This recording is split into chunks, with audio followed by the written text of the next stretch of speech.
மட்டக்களப்பு பாலமீன் மடுவில் பிறந்து கிழக்கிலங்கையில் மட்டுமன்றி நாடு மற்றும் சர்வதேசம் கடந்தும் தனது கலை இலக்கியம், நாடகம், பாடலாக்கம், நடிப்பு என பல்வேறு துறைகளிலும் அகலக்கால் பதித்து வீறு நடைபோடும் கவிஞர் காவந்த சிவலிங்கத்தை தென்றலின் தேடல் வாயிலாக வெளிக்கொணர்வதில் தென்றல் செய்திகள் பெருமிதம் கொள்கிறது. அவரை முதலாவதாக இன்முகத்தோடு எமது தென்றல் செய்திகள் சார்பில் அவரை இன்முகத்தோடு வரவேற்றுக் கொண்டு அவரது முதலாவதாக எமக்கு அவரது அறிமுகத்தினை, சிறிய அறிமுகத்தினை வழங்குமாறு அன்பாக கேட்டுக்கொண்டு.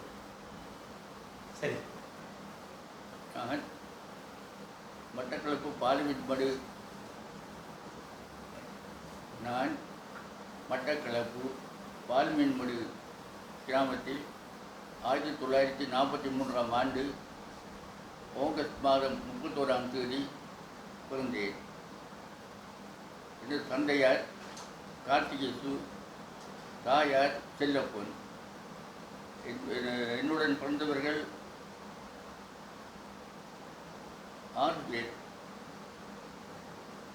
5 ஆண்களும் ஒரு பெண்ணும். இவர்கள் என்னுடைய கூட பிறந்த சகோதரர்கள். பின்னர் 1969ஆம் ஆண்டு செப்டம்பர் மாதம் 8ஆம் தேதி மெச்சுமனையைச் சேர்ந்த செல்லத்துறை வள்ளியம்மை தம்பதிகளின் புதல்வி பாக்கியலட்சுமி அவர்களின் கரம் பற்றி 3 பிள்ளைகளின் தந்தையாக இருக்கின்றேன். அத்தோடு மகளின் பேரில் 2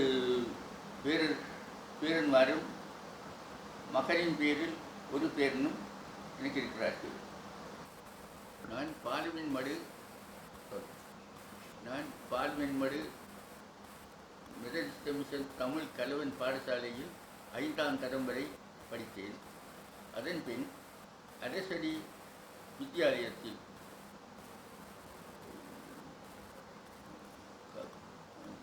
எஸ்எஸ்சி வரை கல்வி கேட்டேன்.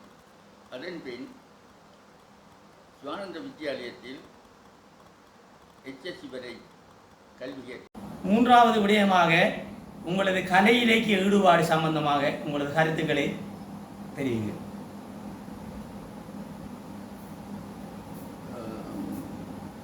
நான் 15 வயதிலிருந்தே கவிதைகள் எழுதத் தொடங்கினேன்.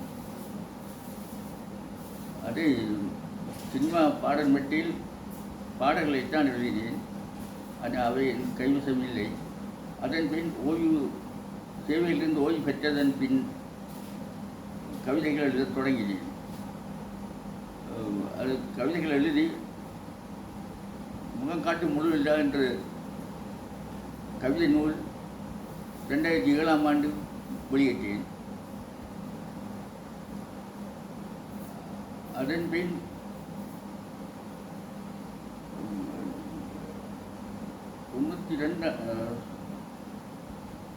19 வயதிலிருந்து நாடகங்கள் நடிக்கத் தொடங்கினேன்.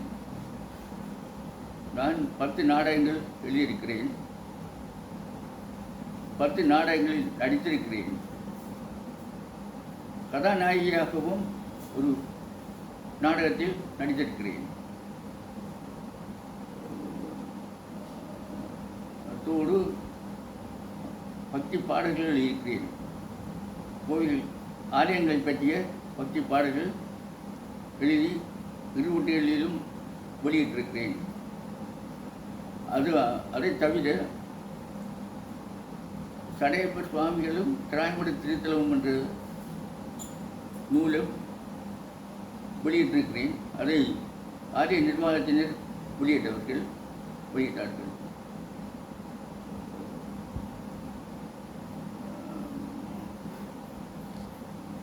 அதை தவிர குறுங்கதைகள் வெளியிடுகிறேன். இவ்வாறான பல்வேறு திறமைகள் கொண்ட கலைஞருக்கு வாழும் போதை வாழ்த்தும் வகையில் பல்வேறு விருதுகள் கிடைத்திருக்க வேண்டும். அந்த வகையில் உங்களுக்கு கிடைத்த விருதுகள் பற்றி எங்கள் நேயர்களுக்காக கூறுங்கள். நான் முதலில் மண்மணி வடக்கு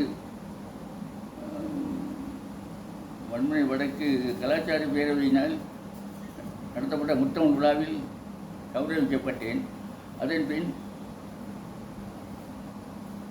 2009ஆம் ஆண்டு கலாபூஷண விருது எனக்கு கிடைத்தது. அதன் பின் 2010ஆம் ஆண்டு தேனக கலைச்சுடர் என்ற விருது கிடைத்தது. அதன் பின் 2015ஆம் ஆண்டு கலை மாமணி விருது கிடைத்தது. அதோடு வித்தகர் விருதும் பெற்றுக்கொண்டேன். அதன் பின் தென்றல் வீசுதன்றல் விருதும் எனக்கு கிடைத்தது. தென்றலின் வாயிலாக எனக்கு கிடைத்தது. அதோடு கலை தீபம் என்ற பட்டமும் எனக்கு கிடைத்தது லக்ஷ்மி மீடியா நெட்வொர்க். இவ்வாறு பல்வேறு சாதனைகளின் சிகரமாக திகழும் நீங்கள் எதிர்கொண்ட சவால்களாக எவற்றை குறிப்பிடுகிறது? எதிர்கொண்ட சவால்களாக எனது எழுத்துத்துறைக்கு ஊக்கம் கொடுக்கக்கூடியவர்கள் இருக்கவில்லை. அத்தோடு என்னிடம் கவிதை நூலிருவாக்கத்துக்கான கவிதைகள் இருக்கிறது, பக்தி பாடல்கள் இருக்கிறது, நாடகங்கள் இருக்கின்றன. முக்கியமான இவற்றை நூலிருவாக்குவதற்கு எனக்கு நிதி வசதி இல்லாத பிரச்சனையாக இருக்கிறது. அதனால் அதை செய்ய முடியாமல் இருக்கிறது. அந்த பிரச்சனையும் இருக்கிறது.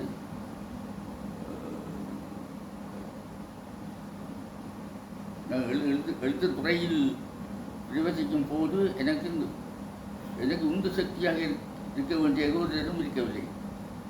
அப்படியான